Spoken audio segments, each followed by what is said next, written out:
Gente de las cuatro naciones, ¿cómo están? Sean bienvenidos a una nueva semana de videos aquí en Jugo de Cactus, empezando, como ya lo saben, con las preguntas hechas por los suscriptores unidos de este canal. Y no saben cómo me da gusto que desde la semana pasada que anuncié los nuevos niveles de suscripciones unidas, la cantidad de personas que se unieron a los suscriptores unidos aumentó considerablemente. La última vez que había checado eran como 28. Ahorita ya estamos en los 40, o sea, 40 suscriptores unidos que todos mantienen el nivel de fans del cactus, lo cual me parece bastante bien. Algunos ya me han preguntado que se quieren cambiar a la otra, pero no saben si cancelar y luego volver a comprar la otra. Entonces yo, por recomendación, les dije que mejor se esperen a que termine este mes de septiembre si se quieren actualizar a la de superfans del cactus, o incluso si se quieren bajar a la de simplemente apoyo al cactus. Y lo mismo va para los que estén interesados pero dicen no sé cuál escoger todavía. Pues así está la cosa. Pero más suscriptores unidos solamente significa más preguntas, por lo que no debo entrar en guaguarabanda, ya que se juntaron 8 suscriptores unidos que dejaron sus 5 preguntitas semanales. Por lo que, cortando con la guaguara, comencemos con las preguntas del día de hoy.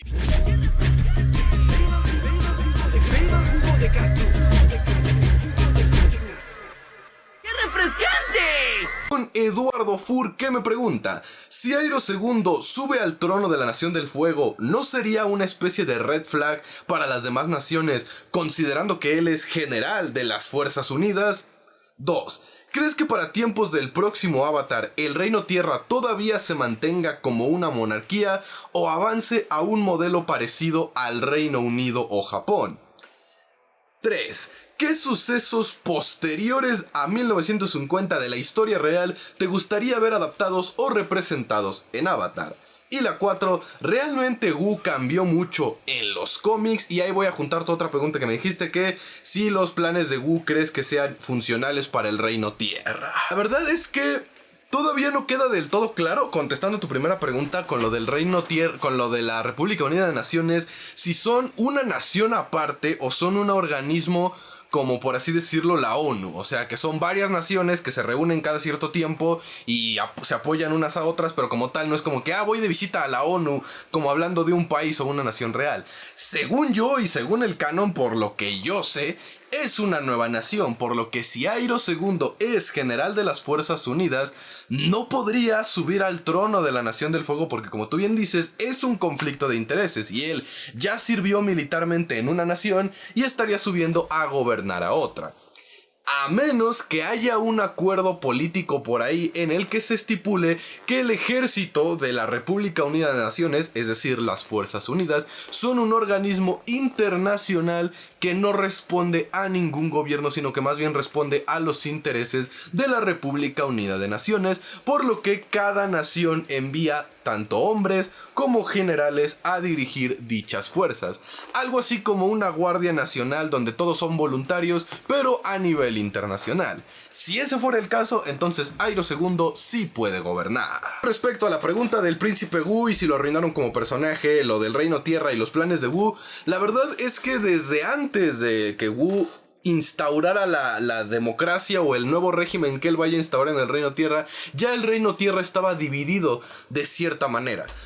¿Por qué? Porque existía el rey de Ba Sing Se, que por así decirlo era el rey supremo, pero eso no quitaba que estuviera el rey de Omashu, el rey de Gaolin y el rey de otros sitios en partes del Reino Tierra, porque, como yo he dicho muchas veces, el Reino Tierra, al ser una superficie territorial tan grande, era imposible que fuera gobernada por una sola persona, por lo que técnicamente se podría decir que el Rey Tierra en Ba Sing Se era el emperador y el resto de los demás reyes eran como sus virreyes o sus señores feudales. Algo así como estaba instaurado Japón en la época medieval, que era el taiko o el emperador, y luego estaban sus feudales, sus ¿cómo les decían? Daimios, no. Sí, los daimios, que eran los que se cargaban de las provincias. O en tiempos de Roma, donde el César, pues era el César, pero los gobernadores se encargaban de los desmadres. O en los tiempos de España, donde estaba el rey y los virreyes. Algo más o menos así es como estaba instaurado el Reino Tierra. Entonces, cuando llega Gu y dice, ya no vamos a hacer una monarquía hereditaria y vitalicia, sino que ahora vamos a hacer una, por decir un ejemplo, democracia, no es como que el cambio sea tan cabrón en el sentido de que el reino no esté acostumbrado a ser gobernado por varias personas, sino que más bien el cambio se va a ver ahí en lo de la línea sucesoria. Va a haber un interés y un conflicto político y de herencias y de la nobleza, sí, pero como tal no lo veo tan imposible. O sea, de las pocas cosas que Gu hace bien en la serie, creo que el cambiar la monarquía y la forma de gobierno del Reino Tierra, o comenzar a intentar cambiar todo eso, es algo bueno. Con tu pregunta de si he notado que cambia mucho en los cómics, la verdad no lo sé. Porque no te voy a mentir, Lisa, los cómics de la leyenda de Korra solo los he leído una vez, para saber cómo estaba el pedo y ya. De ahí el por qué casi no he revelado detalles o he dicho nada en este canal sobre esos cómics. De hecho, creo que ni siquiera en el drive del canal están los cómics de Korra. Y si están, ya ni me acuerdo cuándo los puse, pero no sé, la verdad, hay muy pocas cosas de las que me acuerdo de esos cómics.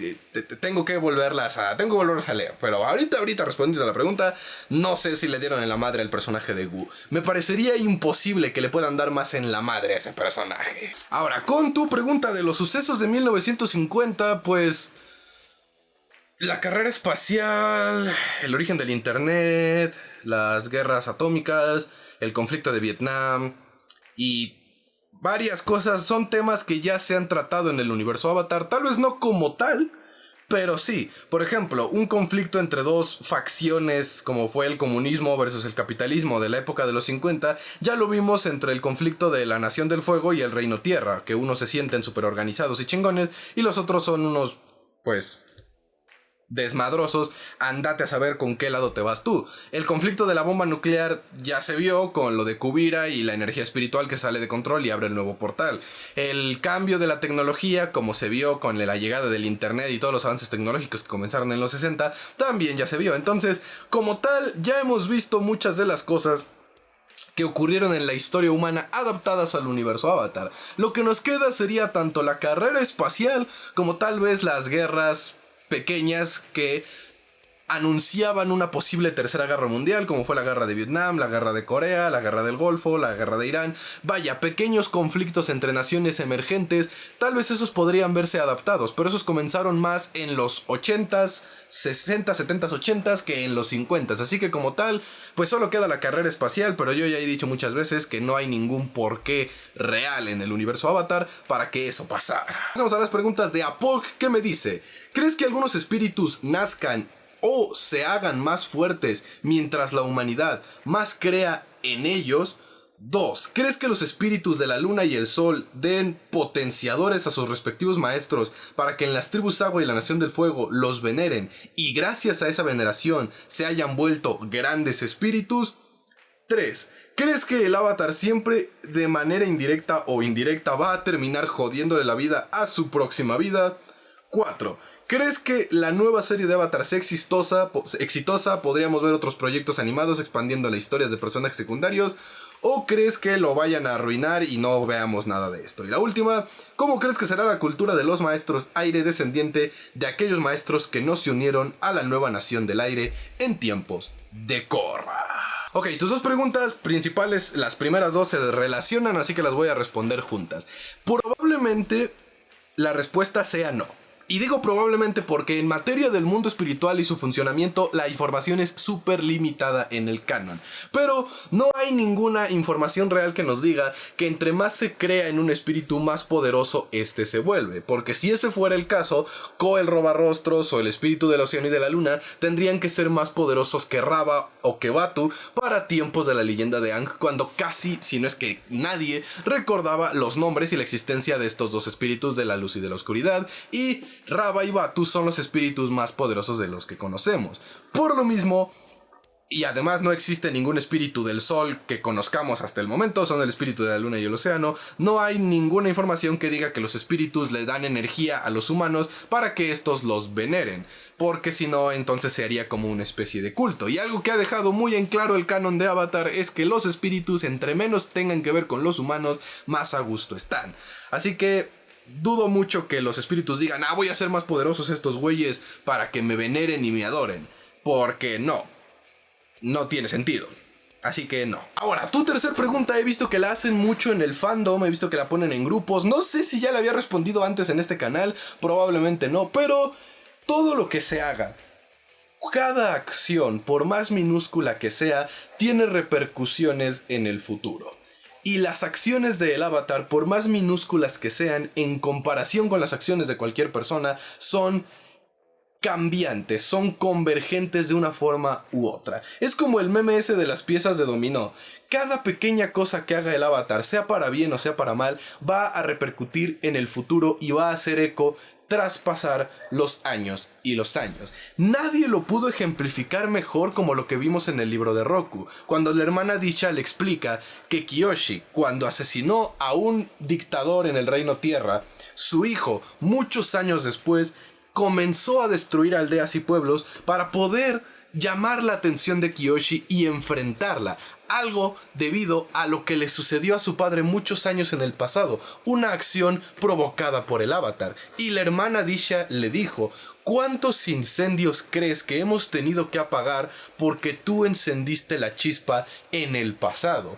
No es que el Avatar le arruine las cosas a su vida pasada, es que el Avatar se ve en la necesidad de actuar, y cada que actúa hace cosas, y esas cosas van haciendo ecos en el destino o en el espacio-tiempo, y tarde o temprano las consecuencias llegan. Yang Chen protegió a la humanidad y evitó un conflicto mundial, pero desatendió el mundo de los espíritus, y Kuruk tuvo que luchar con el mundo de los espíritus. Pero al luchar con el mundo de los espíritus, permitió que ambiciosos y corruptos se adueñaran tanto del Reino Tierra como de los intereses en la Nación del Fuego, y puso en peligro la organización de ambas naciones, cosa a la que Kyoshi se tuvo que enfrentar. Kyoshi duró 230 años en el poder, lo que causó un hastío, un cansancio y un temor en el poder del Avatar, y unas ganas de las naciones por querer controlar ese poder, lo que dio como resultado a Sosin y su gente y su ideología de expansionismo. Y así nos podríamos ir para atrás o para adelante en las vidas del Avatar. No es que quieran condenarse a sufrir, sino es que simplemente a la hora de actuar, cada acción tiene consecuencias. Y tus últimas dos preguntas ya las he respondido muchas veces en este canal. La primera es, tanto sea un éxito o no la nueva serie del Avatar Tierra, tengan por seguro que vamos a tener más proyectos. Y es que con los problemas que ha estado pasando Nickelodeon, con el auge del streaming, los remakes, los live action, y vaya, el despertar de la nostalgia que existe ahorita en el mundo del cine y de la televisión, es imposible que Viacom, que es el que tiene los derechos de Nickelodeon y de Avatar Studios y de todo este pedo, desperdicie la oportunidad de revivir a una de las franquicias más importantes y más queridas que tiene. Así que vamos a suponer que la nueva serie del Avatar Tierra es un fracaso, a nadie le gusta y no funciona. Aún así, todavía quedan las películas que fueron anunciadas, quedan las novelas, quedan los videojuegos. De que Avatar no se va a morir y vamos a tener teniendo proyectos, por lo menos por una temporada que a mí me gustaría bautizar la temporada de experimentación, lo vamos a tener. Con respecto a tu última pregunta, yo lo dije en el video de cómo serán los nuevos Maestros Aire, a ver si el Mr. Cactus de la edición lo encuentra y lo pone aquí arribita. Los Maestros Aire que no se unan a los nuevos Nómadas Aire van a volverse Maestros Aire. Y yo fue lo que dije y he dicho muchas veces en el canal.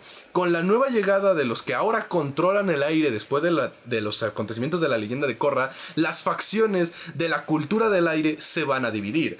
Antes, los nómadas, los monjes, eran una sola persona. Es decir, un maestro aire, era nómada aire y era un monje del aire. Ahora, con la nueva llegada, con la nueva cultura, con la nueva percepción y las nuevas personas megadiversas que hay que son maestros aire, van a ser maestros aire, monjes del aire, nómadas aire, pero no van a ser los tres los mismos. Una persona, por poner un ejemplo, Kai, puede decir, no, pues yo soy maestro aire y también soy nómada, pero ni de pedo soy monje. Otra persona puede decir, no, pues yo sí soy monje y no soy nómada, pero sí soy maestro aire. Y alguien más puede decir, no, pues yo nada más soy maestro aire. O alguien incluso puede decir, no, pues yo no soy maestro aire, yo era un acólito, no tengo aire control, pero sí soy monje y soy nómada. A eso me refiero con que la facción de la cultura del aire se van a dividir ahora en las tres personas y no van a estar únicamente en una sola, como si era en los tiempos antes de la Guerra de los 100 años. Vamos con Juan Enrique, que me pregunta, ¿qué hubiera pasado si la convergencia armónica se hubiera dado durante el periodo de la ventana entre avatares? Es posible que debido a esa posibilidad y para evitar que un avatar debilitado espiritualmente existiera, Rava haya tomado cartas en el asunto para tener una reencarnación menos desgastada. 3. ¿Cuál de los villanos de la obra te hubiera gustado que triunfara y por qué? 4. En tu opinión, ¿Mei es un personaje detestable o solo soy yo? Y 5. ¿Cuáles aspectos de live action rescatarías para dejar el canon o para incluir al canon en la serie? Curiosamente, con tu primera pregunta, si hubiese existido un avatar tanto en un periodo con un avatar muy anciano de que ya no tuviera la fuerza, o con un avatar muy joven que no tuviera el poder, o que estuvieran en ese proceso de apenas es un bebé, la convergencia hubiera pasado sin pena ni gloria. Porque de hecho está estipulado, y es el mismo Unala quien lo dice, solo el avatar podía abrir los portales, por ende, y ni siquiera un avatar cualquiera, un avatar completo. Porque les duela a quien le duela, Korra ya era un avatar completo para cuando llega la segunda temporada. Le faltaba experiencia, le faltaba aprender cosas, sí, pero ya era un avatar completo. Solo un avatar completo, es decir, que domina el estado avatar y el control de los 4 elementos, podía abrir los portales. Entonces, si hubiera existido un avatar muy joven que no tenía el entrenamiento, o un avatar muy viejo que ya se estaba por morir, no hubiese podido abrir los portales y hubiera ocurrido la convergencia armónica y nada hubiera pasado.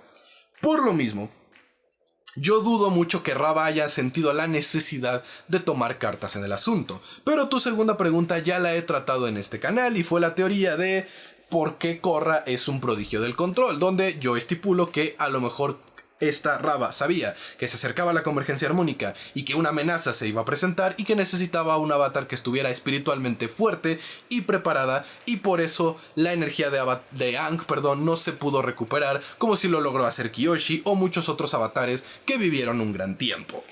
Chécate el video completo para entender esa parte. Honestamente, y antes de que lo arruinaran volviéndolo un maestro sangre super experimentado a nivel Superman y después borraran su existencia e influencia para siempre, Amon tenía muy buenos argumentos. O sea, la mera neta, estoy en desacuerdo con muchos de sus métodos, pero su ideología, su centro, su núcleo, es algo con lo que sí podría estar de acuerdo. Y si me lo preguntaras, y si Amon no hubiese sido la persona que era, yo sí lo hubiera apoyado como igualitario. Así que de todos los villanos creo que me quedo con Amon. Me hubiese gustado que sí triunfara su plan de igualdad. No de exterminar a todos los maestros bien pinche holocausticamente, sino de llegar a la igualdad. Con Amon estoy de acuerdo. Para tu cuarta pregunta, te recomiendo que te esperes al video de camino a encontrar al mejor no maestro, porque sí vamos a hablar de Mei. Pero personalmente y yo como individuo no me cae bien Mei. O sea, se los digo de una vez, no me cae bien Mei. Por lo mismo, con tu quinta pregunta, lo de qué escenas agregaría al canon o qué sí volvería canon de live action a la serie original. El día de mañana voy a hacer un top 5 de las mejores escenas que superaron al canon que vimos en el live action y que ojalá un día se vuelvan canon, así que pues también espérame para ese día, porque no voy a arruinar la sorpresa. Vayamos con Efra666, que me pregunta: ¿tú te aventurarías a escribir una historia de Kuruk bien oscura si en 3 años no ocurriera nada con este avatar? 2. ¿A ti qué batalla se te hizo más chida? ¿Las hermanas Beifong contra Peli, o Mako vs Minghua? 3. ¿Te gustaría que el nuevo avatar se nos mostrara de unos 25 a 30 años de edad? Y luego me das una explicación del por qué. Y luego, sabiendo que la mayoría del fandom de Avatar es mayor de edad, ¿te gustaría ver material de Avatar con tintes más adultos, tipo Blue Eye Samurai? Finalmente llegamos al suscriptor unido que dejó las preguntas que le dieron título al video. Y honestamente, si dentro de 4 años que va a pasar la película del equipo Avatar, la segunda novela de Roku, la nueva serie de Avatar. Si dentro de ese lapso de 4 años, para el 2028, no me he vuelto canon en el universo Avatar, es decir, que los creadores descubran que existe este canal y Viacom me hable, espero no para ponerme una demanda de cese y desista, sino para decirme, oye, pues te vamos a reunir. O sea, si no me vuelvo canon y si no me sacan material de Kuruk en 4 años, sí voy a escribir una novela. Es más, voy a reunir dinero suficiente y contratar un estudio de animación y voy a hacer una serie de el Avatar Kuruk porque no pienso seguirme esperando. Y sí, estoy completamente de acuerdo contigo. La historia de Kuruk tiene que ser más oscura, más densa, para adultos, por así decirlo. Y no, por adultos no me refiero a que tenga que tener chichis y pelos por todos lados. Me refiero a que tiene que ser demasiado emotiva, demasiado profunda, demasiado oscura. Porque la historia de Kuruk es bien desgarradora, es bien terrible. Así que les voy a dar a Avatar Studios 4 años. Y a este canal le voy a dar 4 años para que crezca lo suficiente para poder volverme canon en el universo Avatar y yo ser el que se encargue de la historia de Kuruk de una forma o de otra. A menos que los creadores elijan a un mejor heredero y haga un trabajo igual de chingón que FCG y que Randy Ribay. Pero le voy a dar 4 años a Jugo de Cactus para ver si podemos lograr esa misión. Y si alguna vez me preguntan cuál es mi objetivo con este canal, al chile sí es volverme canon de una manera u otra en el universo Avatar. Así que aquí sí necesito que me echen la mano bien cabrón. La batalla que se me hizo más chida es en definitiva la de las hermanas Beifong contra Peli. Eso no está a discusión, pero sí para nada. Y con tu tercera pregunta, la de si me gustaría que el nuevo Avatar se mostrara más adulto, es verdad, estoy completamente de acuerdo, es cierto. Me gusta que para la leyenda de Aang, cuando el fandom pues éramos niños, estábamos chiquitos, fuera él un niño que iba pasando este proceso de crecimiento. Para la leyenda de Korra, cuando éramos adolescentes, es un Avatar que está pasando por los cambios de la adolescencia, enfrentarse al mundo, querer que lo tomen en serio. Vaya, pedos de adolescentes, hasta el pinche triángulo amoroso para el tiempo en el que salió la leyenda de Korra tiene sentido. No es cierto, no lo tiene, pero estamos hablando de otra cosa. Entonces, claro que ya necesitamos que el nuevo Avatar ya sea un adulto.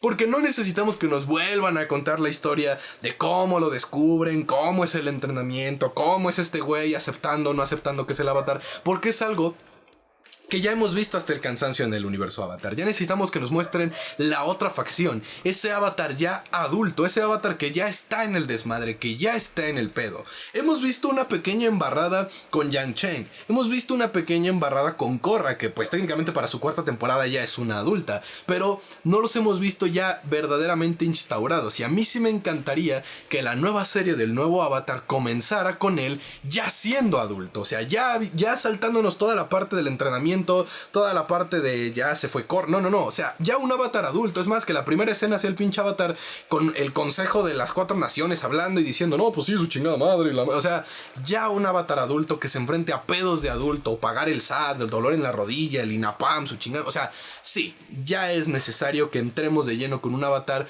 completamente definido. Los tintes y los toques que tiene Blue Eye Samurai, hombre, yo encantadísimo. Y me parece doloroso que un suscriptor unido me haya dicho, si no has visto Blue Eye Samurai, cuando en mi canal secundario Punto y Coma hice la reseña de dicha serie y en mi TikTok hice la reseña y anuncié la próxima segunda temporada, y es una de las series que más me ha gustado de Netflix en lo que va del año y en lo que va de la década. O sea, no por nada siempre les pongo mis redes sociales en estos videos. Síganme en otros lados, banda. No solo hablo de Avatar todo el tiempo, también hablo de otras cosas en mi canal secundario y en mis demás redes sociales.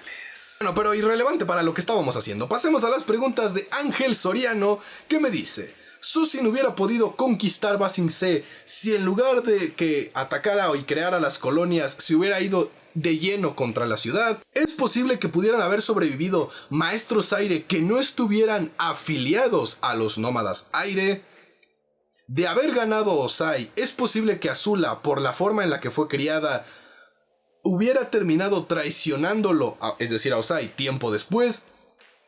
¿En qué escenario y qué problemas te gustaría ver que pasaran cada miembro del equipo Avatar adulto para la película del 2025? ¿Y cuál crees que será el futuro de la combustión control en el universo Avatar?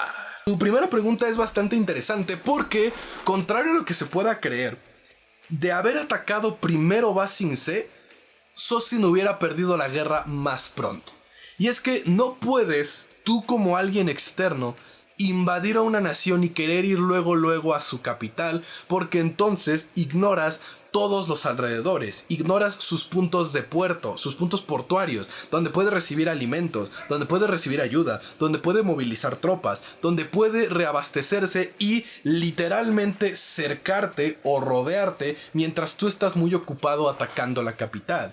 Ese fue el gran error de todos los generales de la Nación del Fuego, Iroh incluidos. Todos atacaban Ba Sing Se directamente, desde afuera, como extranjeros. Azula es la única que descubre el bug, que entiende la cuestión y dice, es que no es desde afuera, es desde adentro. Debes colapsarla desde adentro mientras tú estás resguardando el exterior.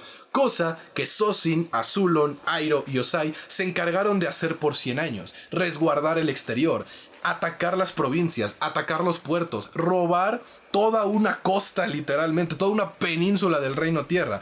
Cuando ya estaban cubiertos los lados, era necesario enviar a alguien que desde adentro explotara a Ba Sing Se, y de esa manera se juntaban el exterior con el interior. De ahí el porqué los grandes conquistadores y los grandes dictadores nunca lograron conquistar todo el mundo, porque siempre lo hacían de afuera para adentro. Y eso, tarde o temprano, provoca que los aliados que se quedaron afuera mientras tú estabas ocupado con adentro te ataquen. Así que si Sozin se iba directo contra Ba Sing Se, ponle tú que la destruía, ponle tú que llegaba, pero todos los demás, Galuin, las provincias, Omashu, las tribus agua, los nómadas aire, todos que estaban en las puntas, se hubieran ido contra ellos y los hubieran cercado y hubieran perdido más pronto. Con tu segunda pregunta, sí. De hecho, tengo que trabajar en dicha teoría, ya la estoy planificando, aunque ya tengo una teoría puesta en fila para que salga este viernes, pero gracias al libro de Roku tenemos confirmación de que no todos los maestros aire que había ahí afuera en el mundo eran de los nómadas aire, así que por ahí puede estar incluso la respuesta a por qué existen descendientes de nómadas aire, según la teoría, en la leyenda de Korra. Así que estoy de acuerdo en que pudo haber sobrevivientes maestros aire, más no sobrevivientes nómadas aire, pero de eso hablaremos el viernes dentro de 2 semanas. Y Ozai hubiera ganado, ten por seguro que tarde o temprano Azula iba a destronarlo o iba a terminar traicionándolo para ella quedarse con todo el poder. Es el ciclo vicioso de la ambición, tristemente. Y para la película del 2025, obviamente espero ver a Aang y a Katara enfrentándose al conflicto de iniciar su familia, su primer hijo inclusive, porque si no me fallan los cálculos y para cuando va a estar ocurriendo en el canon la película, Katara debería de estar embarazada de Kaya. Más o menos, así que ya deberían de tener su primer hijo, así que me gustaría ver ese conflicto emocional de Aang por querer tener un maestro aire, el segundo embarazo de Katara, uno de los avatares que se confirma fue que tuvo un matrimonio, eso me gustaría que fuera el conflicto. Con Sokka quisiera ver el conflicto entre su relación con Suki, porque yo cada día veo más plausible que Suki y Sokka no duraron mucho tiempo, o sea, tal vez duraron un buen, pero no para siempre, lo siento. Y pues Zuko se estaría enfrentando a el trono y las problemáticas y las secuelas de la guerra, y Toph estaría atravesando su transición de ser una rebelde que no obedece la ley a instaurarse como la primer jefa de policía de Ciudad República. Y obviamente estaríamos viendo los primeros años de Ciudad República y la llegada del conflicto entre maestros y no maestros, que posteriormente crearía a Yakon y luego a Amon. Eso es lo que me gustaría ver en la película del 2025. Y ya por último de tu pregunta, creo que la combustión está encaminada a pasar el mismo destino que la sangre control. O volverse un arte prohibido, o poco a poco ir desapareciendo porque no hay tantos adeptos que la practiquen. Así que ahora vamos con Andrés Arzola, que me pregunta: en el episodio del Camino de la Serpiente vemos a un imitador de Aang con apariencia afroamericana. ¿Será este un ejemplo de todas esas culturas y etnias que nos falta por conocer en el universo Avatar? 2. ¿La posición de los sabios del fuego se trata de una posición privilegiada dentro de la sociedad de la Nación del Fuego? 3. ¿Los sabios del fuego serían puestos hereditarios y con altos requisitos? Y la última, ¿crees que el gran orbe sagrado de la historia de Wei Jing sea en realidad un objeto con gran poder y sea relevante para el futuro? Obviamente lo que vemos en el universo Avatar sea un estilo de animación en el episodio del Camino de la Serpiente, pero yo ya he dicho en este canal que sí existe la posibilidad de que haya etnias y pueblos que no conozcamos todavía del universo Avatar, así que sí podría ser una opción de que estaban dándonos un pequeño guiño de que si bien están las 4 naciones, no sabemos todo de las 4 naciones. Ahora bien, con el tema de la posición de los sabios del fuego, como honestamente no hay nada canon que nos diga cómo funciona ese pedo, voy a suponer que se basan en una especie de organización eclesiástica, donde es, dependiendo la cultura, que en el caso de la Nación del Fuego es muy importante para ellos, es el nivel de importancia. Así que sí, es una posición de gran poder y de gran privilegio que requiere la votación de los miembros de la orden. ¿Cómo sucede en las iglesias? Primero, en la organización eclesiástica, o sea, primero te unes a lo que es el seminario o el monasterio o el templo o la pinche organización que tengan, pasas un tiempo de adoctrinamiento, un tiempo de educación hasta que te gradúas y ya después subes a sacerdote y luego de sacerdote eres, creo, diácono y luego es obispo y luego así hasta que la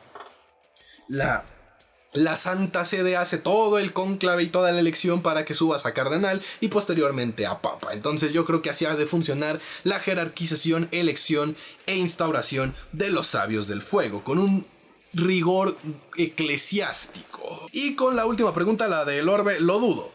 Porque el orbe no se supo nada de él desde que Wei Jing y Jing Wei ocurrió su desmadre 100 años atrás. Y pasaron 100 años y nadie mencionó nada sobre el chingado orbe. Así que únicamente era una reliquia sagrada para esas tribus. Pero no era importante. Y lo sé porque ni siquiera la mencionan en el pasado ni ninguna relevancia. Así que no, simplemente era una chingadera por ahí que tenían esos güeyes y ya. Así que ahora vamos con Dani200T, que él me dejó 3 preguntas nada más, las cuales son: ¿hay algún tema que desde tu perspectiva el lore de Avatar aún no haya tocado o explicado bien y te gustaría que lo hicieran? 2. ¿Por qué opinas que Suki no fue mencionada en la leyenda de Korra y en general en el material consecuente? Y 3. ¿Crees que en el mundo de Avatar existen los fantasmas? Tu primera pregunta, fácil, rápido, lo he dicho hasta el cansancio, el tema del mundo espiritual. Cualquier facción del mundo espiritual la tienen terriblemente explicada en el canon y necesitamos que nos expliquen más. Es más, si sacaran toda una novela llamada Historia del mundo espiritual me funcionaría a la perfección. Con lo de Suki, honestamente, creo que fue porque los creadores desde un principio habían pensado en el personaje para que solamente fuera recurrente, es decir, que aparecía en un episodio y luego desaparecía. De hecho, ellos no pensaban que fuera a volverse parte del equipo Avatar, pero fue el cariño del fandom y de los propios animadores los que rescató a Suki del olvido y por eso la trajeron de regreso para el 3er libro.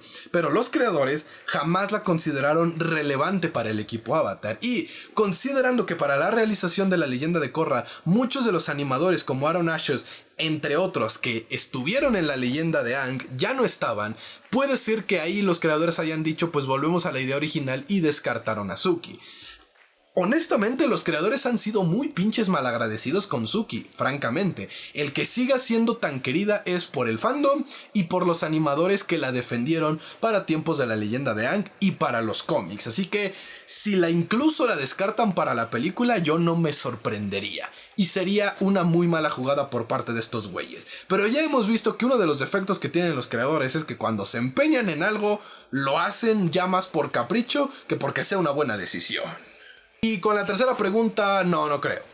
Porque la existencia de un fantasma implicaría la existencia de un lugar de descanso eterno a donde se van las almas, ajeno a un mundo espiritual. Y hasta donde sabemos, todas las almas parten al mundo espiritual porque se vuelven parte de la energía del universo. Así que, técnicamente, si fueran fantasmas, más bien serían los espíritus. Pero tú te referías a los seres ectoplásmicos que no están ni aquí ni allá, sino que están en el punto medio. Así que yo voy a decir, no existen los fantasmas en Avatar.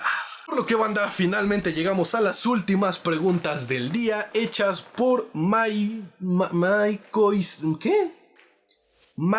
Islas. Póngale espacios a sus nombres. Que me pregunta: ¿crees que Azula, si es redimida, vaya a convertirse en especie de consejera de Zuko? ¿Por qué hay fans de Azula que odian a Kiji y la llaman reemplazo? ¿Para ti sería decepcionante que Mei fuera la madre de Izumi? ¿Qué opinas de que un día hicieran el plot twist de que Zuko no es hijo de Ozai, pero fuera algo canon, no una broma o un engaño como fue en los cómics de la búsqueda? Y por último, ¿crees que han desaprovechado el manejo de la espada de Zuko y de Sokka en la serie y en los cómics? Yo lo he dicho muchas veces hasta el cansancio con tu primera pregunta. Si a Azula la llegan a redimir, va a ser pero para alejarla de todo ese conflicto. El pedo de su hermano, el pedo del Señor del Fuego, el pedo del Avatar, y le van a dar su propia vida aparte. Tal vez la vuelvan cazarrecompensas, tal vez la vuelvan ermitaña, tal vez se vaya a meditar al monte. Pero si van a redimir a Azula es pero para alejarla de ese pedo de la historia. Con tu segunda pregunta, en mi perra vida había visto que haya gente que odie a Kiji.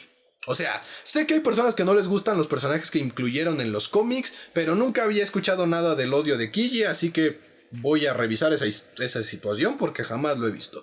Con la tercera pregunta, lo de Izumi, la verdad es que me da igual.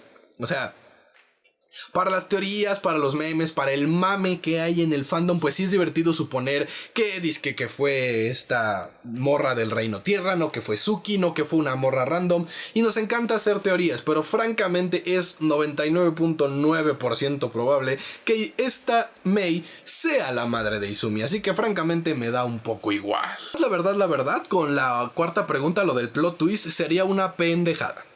O sea, una cosa es dramatizar en algo para darle epicidad y otra cosa es telenovelizarlo para generar morbo a lo pendejo. Y francamente, volver a Zuko esta trama de es que no es hijo de Ozai sería telenovelizar la historia de Zuko a lo pendejo. Porque parte de lo que fascina tanto de la crueldad de Ozai es que es su hijo, es su primogénito. Y lo odia, lo detesta. Entonces, si le das ese motivo de no, es que nunca fue su hijo, lo justificas de cierta manera. Es como la gente que mata al predicador castroso y lo vuelve un mártir y un héroe para el pueblo. Es exactamente lo mismo. Quitarle la consanguineidad a Zuko de Ozai es quitarle a Ozai el asco y la horrorosidad que da que lo odie tanto cuando es su propio hijo. O sea, esa crueldad, esa maldad, esa frialdad de Ozai con Zuko duele más y pega más porque sabes que es su hijo, cuando se supone que el hijo debería ser alguien con el que no te metes. O sea, es como de, podría odiar a todo el mundo pero no a mi hijo, y Ozai no. Ozai es que chingan a su madre todos, en especial este pendejo de aquí. Eso es lo que lo vuelve tan terrible como personaje. Entonces, si me sales con el telenovelización de es que no era su hijo, era hijo de Pepe, Juan Luis, jardinero del pueblo, es como de, ¿qué? Le quitas esa horrorosidad y se vuelve nada más un cabrón que es un ojete con alguien que supo que nunca eres su hijo. Inclusive para algunos sería, pues a huevo, pinche Ursa le fue infiel, yo también lo trataría de la chingada. Entonces, si no fuera su hijo, le darían en toda la madre a ese pedo, así que espero que nunca lo haga. Y para finalizar con tu última pregunta, francamente, ¿importa lo de las espadas? O sea, está chido, se ven padres, el combate, las peleas, sí, qué bonito, pero ¿importa? O sea, es como de, ay, güey, es de vida o muerte que usan las espadas y la madre. Pues no, entonces no me había fijado, francamente no me había fijado porque pues me daba un poco igual. Así que banda, esas fueron todas las preguntas que se juntaron la semana pasada hechas por los suscriptores unidos. Y a partir de hoy, después de haberme tardado casi 45 minutos con el video de responder las preguntas de hoy, algo que ya se está volviendo insostenible para los lunes, lo anuncio, lo declaro. Con la nueva llegada de nuevos suscriptores unidos vamos a tener que dividir la sección de los lunes. Es decir, que ahora vamos a tener que tener 2 días de responder las preguntas de los suscriptores unidos. Por lo que la República se va a reorganizar y va a quedar de la siguiente manera. Cuando terminemos los jueves de análisis, es decir, cuando se nos acabe la leyenda de Korra, voy a poner los domingos de podcast al jueves. Es decir, ahora van a ser los jueves de podcast. Y el domingo van a salir las preguntas que se acumulen de lunes a viernes. Y el lunes van a salir las preguntas que se acumulen de viernes a domingo. O el domingo pongo las preguntas que se junten de lunes a miércoles y el lunes las preguntas que se junten de miércoles a domingo. El punto es que ya voy a tener que empezar a dividir los lunes de responder a los suscriptores unidos, porque entre más suscriptores unidos lleguen y más preguntas hagan, pues más se va a alargar este pedo, y tampoco se trata de tener un pinche podcast de 1 hora todos los lunes, ¿no? A menos que ustedes me digan que no hay problema y que siga la duración que tenga que durar los lunes y mantenemos la sección. Así que se los dejo a su consideración. Y pues de paso estaban apareciendo los suscriptores unidos agradeciéndole su participación. A los que son nuevos y se acaban de unir, les recuerdo que la actualización de la lista se hace cada mes. Así que si no han aparecido, no es que no les quiera dar su reconocimiento, es que todavía estamos en septiembre y no se ha actualizado la lista, pero el agradecimiento va para todos los suscriptores unidos. Por lo demás, pues eso sería todo. Ya fue mucha guaguara, así que yo me despido, esperando que se cuiden mucho y que la fuerza los acompañe, pero también que no se les olvide que la separación de las naciones es una ilusión. Somos un solo pueblo. Adiós.